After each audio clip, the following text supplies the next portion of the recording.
Greetings, YouTube. Today I'm going to review the first module I've seen in print for the Mutant Epoch game, The Mall of Doom. Adventure TME1. So it is actually the first, for 6 to 10 first rank characters. Now, the first thing I have to do is a bit of a warning. This is a mature module. It is grim, gritty, downright grisly. It deals with topics such as slavery, rape, torture, and cannibalism. I would not suggest this for minors or for squeamish adults. This is not to detract from the quality of the product. I'm just laying that out there before we go any further. So a little blurb here from the back. Okay, we have the twisted, dark future of the 24th century America. Heroes are needed more than ever. Do you have what it takes to rise up and answer the plea for help of hard-pressed humanity? In this adventure, the characters are recruited to investigate the disappearance and whereabouts of missing townsfolk beneath the recently re-inhabited farm fortress of Wallsave. Through a series of underground expeditions, they soon discover that there is more to these kidnappings than meet the eye, that these explorations under the earth aren't just a rune crawl into the crumbling, artifact-rich confines of an ancient shopping complex. Besides the pitfalls and nightmares of the subterranean hell, they must contend with the conflicting interests among the villagers as well, including raiders, a bizarre cult, and the ruling founders of the fortification settlement. This is advertised as 60 illustrations, 5 player handouts, 6 maps, 1 new creature, 2 new relics, and 136 pages. It's a hefty book. It's a good size module. So, the game suggests that all the players each play 2 characters. So that's why they say 2 to 10. So you'd have 3 to 5 players and each would be playing 2 characters. I would recommend this as well. The book states that they predict a 20 to 40% attrition rate in player characters. I think they're being conservative. I would think it was more like 40 to 50.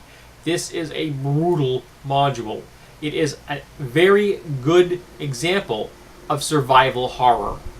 They really do an excellent job of pulling this off. So what do you get in here?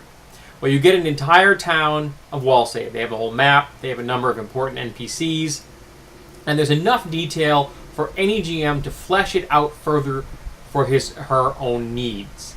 But there's enough right here out of the box that you can run it as is, having to maybe throw some names in on top of everything else, for NPCs. The other thing you get is, if you look at this little corner right here, right here. Oh, sorry, right there. Mirrored kind of thing going on there. Multi-path adventure module. So this is written very much like a choose-your-own adventure. So at the end of each segment, it tells you what your options are. Obviously, in a role-playing game, there are many options, but there are main breakdowns of options, like 2 or 3 most logical choices from what they have given you. And each and every section is numbered and lettered. So like it might be section 59, and then 59A, 59B, 59C to represent different choices within that section. Now, an advanced GM could just probably ignore this. But this is a godsend to someone that's just starting out. And this is the first adventure designed for first-rank characters. So this could very well be the first thing that a GM for this system is ever going to run. Who knows, they may have never run anything. I would love to see modules like this for other genres, fantasy, science fiction, superheroes, that really take the person by the hand and lead them through. And at some point, you may not need it anymore, which is fine. But you still have blocks of text you can read, or at least reference. You have some dialogue already written up for people in case you're not good at that kind of thing coming off on the cuff. At least it'll give you an idea of what direction to head in. The module is not just physically large, but it's sprawling, man. You get all kinds of places to go underground. Because of the way this is set up, a GM can very easily subtract or add anything they want under this settlement, man. You could make this complex 10 times larger if you wanted, okay? This module is very easily scaled. If you wanted to have a more advanced group, say 3rd or 4th rank characters, it would not be difficult at all just to scale these things up slightly, add a few mutations here, crank up the endurance here and there, increase the strike values, and you'd be good to go. This is a lot of stuff I think you could do off the cuff if you have any experience. A less experienced GM is going to want to take some notes. This is a solid product, hands down. As a first module from a gaming company, this is one of the best I've ever seen, and I mean that. In my experience, it takes a gaming company a long time to usually ramp up to something of this quality. Now, I did have a few quibbles with it, two which I think may affect the people's use of it, and the last, something I just noticed that I thought was a little strange. So the first is there were a couple of editing issues I found. For example, using the word LOAN as opposed to LONE, and that was used more than once. And using the word faint, FEINT, as opposed to FAINT, and again, it was used more than once. So I don't know if there's an editing issue or maybe there was a computer glitch somewhere along the lines, but that's the kind of thing that you should keep an eye on. I noticed it. I don't know if anyone else is going to care or not, but it's something that stuck out to me. The second thing is, and I'm going to very briefly show you something here. That's the map right there, okay? You're not going to get any closer, so you're not going to be able to see any details. Now, this map is very much like the maps you see in a mall that says, "You are here!" So you can then reference yourself how to get to the magazine shop or the shoe store or something, which is very useful if you need to get from point A to point B within a mall. But those maps don't show you something. They don't show you that every single store has 2 exits. The only public rooms you're ever going to enter in a mall that don't have 2 exits are going to be the bathrooms. And that every single mall has access corridors behind the scenes that are used by the maintenance departments. Now, I noticed these things for a very good reason. I used to work at a mall. I was a maintenance guy. I swept up, I emptied garbage barrels, I cleaned bathrooms. Okay? So I know what the inner workings of a mall look like. The problem is if you were to add those realistic details to this module, you would completely change the dynamic. You'd make it much more complex, impossible for a beginning GM to run, I think, and a challenge for an experienced GM, because you'd really have to go in there and rework a lot of stuff to add those elements in there. And I don't think it's worth it. Remember, this is a game where you have cyborgs walking around with anthropomorphic bears, walking around with mutants that can fly and fire laser beams from their eyes. If you're willing to swallow all those things in the same party, maybe you can just treat this mall like a dungeon and ignore the fact that the stores don't have proper exits and would violate every building code in the entire United States of America.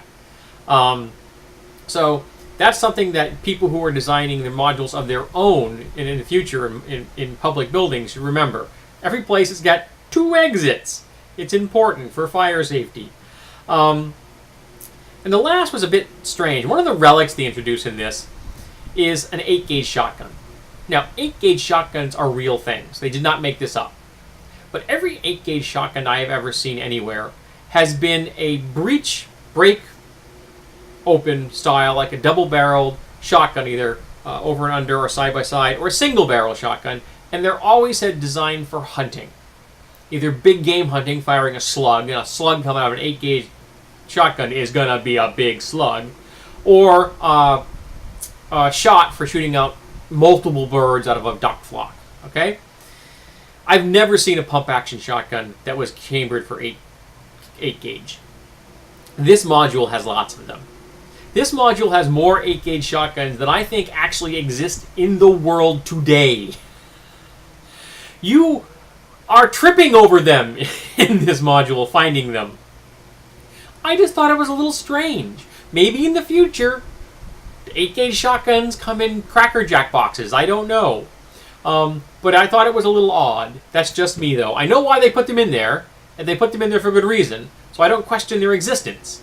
But it was just a little strange to me that there were so many 8-gauge shotguns in the world. Even 10-gauge shotguns aren't common in the real world.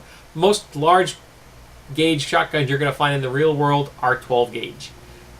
Smaller gauge, like the 20 and the 16s, they exist, but again, they're not common. 12 is the most common. 20 is the next most common. After that, maybe 10 or 16. Other gauges are going to be strange, and shotgun gauges go all the way down, folks. They get really big.